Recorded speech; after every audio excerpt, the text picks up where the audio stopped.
அருமை இரட்சகருமாகிய இயேசு கிறிஸ்துவின் நாமத்தினாலே நான் உங்களுக்கு என்னுடைய வாழ்த்தலை சொல்லிக் கொள்கிறேன்.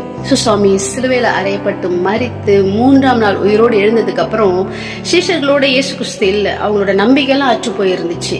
அவர் கூடவே இருந்தோம், எல்லாத்தையும் பார்த்துக்கிட்டாரு. இப்ப அவர் இல்ல, நம்ம என்ன பண்ண போறோம், நம்ம எப்படி வாழ போறோம், அடுத்து என்ன செய்ய போறோம்னு சொல்லிட்டு எல்லாரும் என்ன பண்றாங்கன்னா, சரி ஆண்டவரை பின்பற்றினது போதும், அவர் இருந்த வரைக்கும் அவருக்கு சீஷராயிருந்தோம், இப்ப அவர் இல்ல நம்மளை நடத்துறதுக்கு, அதனால நம்ம திரும்பவும் நம்ம செஞ்சிட்டு இருந்த வேலைக்கே போகணும்னு சொல்லிட்டு பேதுருல இருந்து எல்லாரும் என்ன பண்ணிட்டாங்க, மீன் பிடிக்க போயிட்டாங்க. திரும்பவும் போறாங்க கடலுக்குள்ள. பாருங்க, அப்போ அவங்க என்னென்னமோ ட்ரை பண்றாங்க, ஒண்ணுமே கிடைக்கல. இயேசு சுவாமி உயிர் தெழுந்தவராய், தேவனாய், அவர்கள் ரட்சகராய், இந்த உலகத்தின் தெய்வமாய் அவர்களிடத்தில் திரும்பவும் காணப்படுகிறார். அப்போ அவர் வெயிட் பண்றாரு அவங்களுக்காக. அவங்க கடலை மீன் பிடிச்சிட்டு இருக்காங்க, அவர் கரையில நின்றுட்டு இருக்காரு. அது ஜீசஸ்ன்னு தெரியல, உயிர் தெரிந்த தேவன் வந்திருக்காரு அப்படின்னு சொல்லிட்டு அவங்களுக்கு தெரியல. அப்ப அவங்க பாத்துட்டு இருக்காங்க. இவர் நேரம் வந்து எப்படி கூப்பிடுறாராம், யோவான் 21:5 பாத்தீங்கன்னா பிள்ளைகளே அப்படின்னு கூப்பிடுறாரு. அது வரைக்கும் அவங்கள பேர் சொல்லிதான் கூப்பிட்டு இருக்கிறாரு. அவர்களை சீஷரா தான் பார்த்திருக்கிறாரு. அவங்க அவரை ரவி, போதகரே அப்படின்னு தான் சொல்லி கூப்பிட்டு இருக்கிறாங்க. இப்போ இயேசு தேவனான பிறகு, மரணத்திலிருந்து உயிரோடு எழுந்ததுக்கு பிறகு அவர் இப்போது பிதாவிடத்தில் போயிட்டு வந்துட்டாரு. ஒரு பரலோகத்தின் தேவனா இருக்கிறாரு. அப்படிதான் அவர் இறங்கி வராரு. அந்த சமயத்துல அவர் வந்து எப்படி பேசுறாருன்னா, பிள்ளைகளே அப்படின்னு சொல்லி கூப்பிடுறாரு. ஹல்லேலூயா. நம்ம தேவனுடைய பிள்ளைகள் தான் என்பதற்கு அவர் திரும்பவும் மறுபடியும் கன்ஃபர்மேஷன் கொடுத்திருக்கிறாரு. அப்ப கேட்கிறாரு, பிள்ளைகளே சாப்பிடுறதுக்கு ஏதாவது உண்டா? அவர் கடவுளானது பிறகு சாப்பிடணுன்ற அவசியம் எல்லாம் அப்ப அவருக்கு இல்ல. ஆனா யாருக்காக அந்த உணவை கேட்டாரு? அவருக்கு தெரியும், தன்னுடைய சீஷர்கள் மீன் பிடிக்கிறதுக்கு போயிட்டு ரொம்ப கஷ்டப்படுறாங்க, வலையில ஒண்ணுமே மாட்டல. இயேசு இல்லாத வாழ்க்கை இப்படித்தாங்க இருக்கும். ஹல்லேலூயா. இயேசு கூடவே இருந்துட்டு, ஒருவேளை இயேசு விட்டு பின்னாடி போயிட்டோம், இப்ப இயேசு கூட இப்ப நம்ம இல்ல, இயேசு விட்டு பின்னாடி போயிட்டோம்.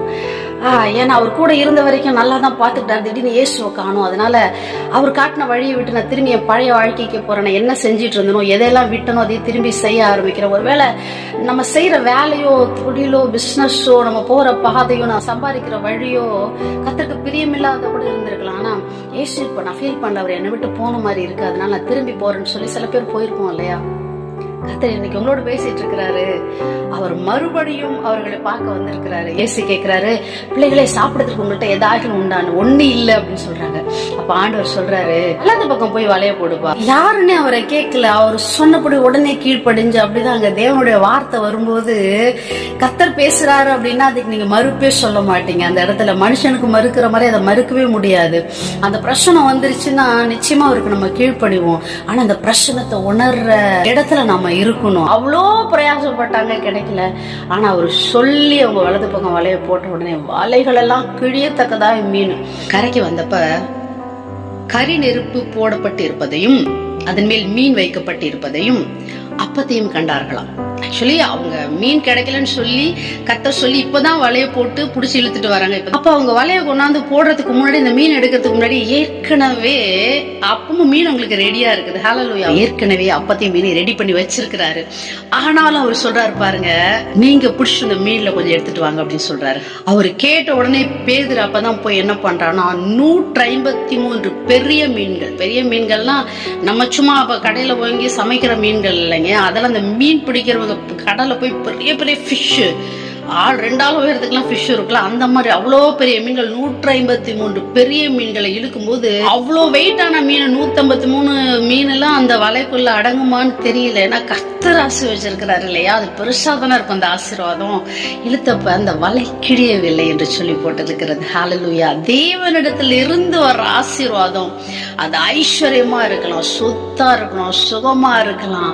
உங்களுக்கு என்ன மாதிரி ஆசீர்வாதமா வேணாலும் கர்த்தர் கொடுத்துட்டாருன்னா அது ஒரு நாளும் உங்களை விட்டு போகவே போகாதுங்க. உங்க கையை விட்டு போகவே போகாது. உங்களுடைய ஆசீர்வாத சர்க்கிள் விட்டு, உங்க எல்லைகளை விட்டு அது வெளியே போக சாத்தியமே இல்லை. ஏன்னா கர்த்தர் கொடுத்த ஆசீர்வாதத்துல அது எவ்வளவு நிறைவா இருந்தாலும், உங்களாலேயே அந்த ஆசீர்வாதத்தை தாங்க கூடாமல் இருந்தாலும் அது உங்களை விட்டு எங்கேயும் போகாது. உங்க ஆசீர்வாதம் உங்க எல்லைகளுக்குள்ளேயே தான் இருக்கும். உங்க வருமானம், உங்க ஐஸ்வர்யம், உங்க ஆசீர்வாதமான சம்பத்தை எல்லாம் கர்த்தர் கொடுத்துட்டாருன்னா அது எவ்வளவு பெரியதா இருந்தாலும் அது உங்களை விட்டு வெளியே போகாதபடி கர்த்தர் பாதுகாப்பார். ஹல்லேலூயா. 12வது வசனத்துல பாத்தீங்கன்னா, போஜனம் பண்ணுங்கள் வந்து அப்படின்னு சொல்லி அவர் அப்பத்தையும் மீனை எடுத்து ஆசீர்வதிச்சு அவங்களுக்கு கொடுக்கிறாரு. அவங்க யாருமே வாயை திறக்கவே இல்லை. ஏன்னா எப்ப இந்த காரியத்தை தங்க மேல அக்கறையா செய்யறாரு அது கர்த்தராகத்தான் இருக்க முடியும்னு உங்களுக்கு தெரிஞ்சு போச்சு. அது ஏசப்பா தான். ஐயோ என் ஆண்டவர் வந்திருக்கிறாரு அப்படின்னு சொல்லி வாயை மூடிட்டு ஒருத்தனு கேட்கவே துணியலையா. ஆண்டவர் கொடுத்த உடனே வயிறார அவங்க சாப்பிட்டு இருக்கிறாங்க. ஹல்லேலூயா. உங்களுக்கு ஒன்று புரிகிறதா? நம்முடைய தேவன் இந்த உலகத்துல மாம்சத்துல இருந்து திரும்பி உயிர்த்தெழுந்து பரலோக சரீரத்தோடு தேவனுக்குரிய மகிமையோடு அவர் போனதற்கு பிறகு கூட தன் கூட இருந்த சீஷர்களை, அவரை பிள்ளைகளா மாறின அந்த சீஷர்களை விட்டு போவதற்கு மனசே இல்லை. ஏன்னா உடஞ்சு போயிருக்காங்க. ஆண்டவர் கூட இல்லை, எல்லாத்தையும் இழந்துட்டோம் அப்படி சொல்லி உடஞ்சு போயிருக்கிறாங்க. இனி என்ன நடக்க போகுதுன்னு தெரியாது நின்றுட்டு இருக்கிறாங்க. அந்த வேளையிலே தேற்றுவதற்கு தேவன் அவர்களை தேடி வந்தார். அவர்களுக்கு தேற்ற வந்தது மட்டும் இல்லாம அவங்களுக்கு ஆசீர்வாதத்தை கொடுத்தாரு. அவங்க அந்த தொழிலுக்கு போனா கூட ஏன்டா போய் விட்டுட்டு வந்த வேலையை செஞ்சேன்னு சொல்லல.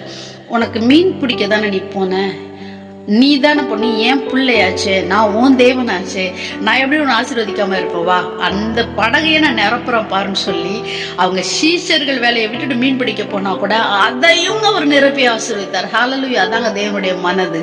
நம்ம ஆண்டவருடைய மனசு அப்படிதாங்க. அடுத்ததா பாருங்க, அவங்களுக்கு ஃபுட் ரெடி பண்றாருங்க. இவங்க கிட்ட இருந்து வராம உன் கையில இருந்து வர ஆசீர்வாதத்தால நான் உன்னை போஷிக்கலப்பா, உன்னோட சம்பாத்தியத்தால உன்னோட வருமானத்தினால இல்லைன்னா கூட என்கிட்ட இருந்து வர ஆசீர்வாதத்தினாலே உன்னை போஷிக்க முடியும் நாங்க அவர் காட்டுறாரு. ஹல்லேலூயா. நீ என்னை விட்டுட்டு வேலைக்கு போய் என்னோட சீசன் வேலையை விட்டு என் ஊழியத்தை விட்டுட்டு என்னை பின்பற்றதை விட்டுட்டு உலகத்துக்கு போனாதான் நீ சம்பாதிக்க முடியும்னு கிடையாது. அங்க போனாலும் என் தயவு உனக்கு தேவைப்படும். அங்க போனாலும் நான் சொன்னாதான் வேலை நடக்கும். அதே மாதிரி அதை நீ விட்டுட்டு வந்தாலும் உன் சம்பாத்தியம் இல்லைன்னாலும் வருமானமே இல்லைனாலும் ஒன்ன என்னால போஷிக்கக்கூடிய அற்புதமான தேவன் நான் என்பதை அவர்களுக்கு காட்டினார். அடுத்தது அவங்க பசியோடு இருக்கிறது அவரால் தாங்கவே முடியல. பாருங்க, நாள் ஃபுல்லா வளைய போட்டு இழுக்கிறாங்க. இவங்க சாப்பிட்டாங்களான்னு தெரியல. தேடி ஓடி வந்து அவங்களுக்கு அவரு ஃபுட் ரெடி பண்றாருங்க. ஹல்லேலூயா. ஸ்மோக்டு ஃபிஷ் ரெடி பண்றாரு. ரொட்டியையும் ஸ்மோக்டு ஃபிஷ்ஷையும் ரெடி பண்ணி அவங்களுக்கு அழகா சமைச்சு, நம்ம சமைச்சாலே பார்த்து பார்த்து சமைப்போம். கர்த்தர் கையில இருந்து ஒரு சாப்பாடு வந்திருக்கு. எப்படி இருந்திருக்கும் அவங்களுக்கு? அதுதான் அவங்களுக்கு பெரிய பலனா இருந்திருக்கும், உங்களுக்கு பெரிய ஆறுதலா இருக்கும். அவர் உயிரோடு எழுந்த பிறகு தம்முடைய சீஷர்களை தேடி வந்து எவ்வளவு காரியங்களை செஞ்சுட்டு போயிருக்கிறார். ஹல்லேலூயா, ஹல்லேலூயா. இந்த ஈஸ்டர் பண்டிகை உயிர்த்தெழுந்த நாளின் பிறகு தொடங்குகிற முதல் மாதத்தின் முதல் நாளா இது இருப்பதினால் உங்களுக்கு இந்த நற்செய்தியை சொல்றேன். அவர் உயிரோடு எழுந்தார், ஆனால் அவர் உங்களை விட்டு போகவே இல்லைங்க. அவர் உயிரோடு எழுந்தார், ஆனால் உங்களை விட்டு போகவே இல்லை. இன்னைக்கும் நீங்க தடுமாறி கொண்டு இருக்கிற வேலையிலும், எதுவுமே இல்லாம தவித்து கொண்டு இருக்கிற வேலையிலும் உங்கள் வருமானங்களை உங்க வேலையை ஆசீர்வதிக்கும் அவரால் கூடும். அது மட்டுமல்லாமல் உங்களோட எதுவே இல்லைனாலும் உங்களை போஷிக்க அவரால் முடியும். அப்படியே உங்களை ஆறுதல் படுத்த, தேற்ற, நான் இருக்கேன்னு சொல்ல, உங்களை பராமரிக்க, போஷிக்க அவரால் முடியுங்க. ஹல்லேலூயா, ஹல்லேலூயா. ஏப்ரல் மாதத்தின் முதல் தேதியிலே, முதல் நாளிலே கர்த்தராகிய தேவன், உயிர்த்தெழுந்த தேவன் உங்களோடு கூட இருக்கிறார் என்ற நற்செய்தி சொல்லுகிறேன். அவர் உயிரோடு எழுந்துட்டாரு, பரலோகத்துக்கு போனார்தான். ஆனா இப்பவும் உங்க கூட தான் இருக்கிறாரு. அவர் ஜீவிக்கிற தேவனாய் இருக்கிறார். ஹல்லேலூயா, ஹல்லேலூயா. இந்த நாளிலே இந்த வார்த்தைகள் உங்களுக்கு ஆசீர்வாதமாகவும் ஆறுதலாகவும் இருக்கும் என்று நான் நம்புகிறேன். இயேசு கிறிஸ்து விசுவாசிங்க, அவருடைய உயிர்த்தெழுதலை விசுவாசிங்க. அவர் இன்னும் ஜீவிக்கிறாருங்க, உங்க கூட தான் இருக்கிறாரு. சந்தோஷமா இருங்க, தைரியமா இருங்க. கர்த்தர் உங்களை ஆசீர்வதிப்பார். God bless you. Thank you.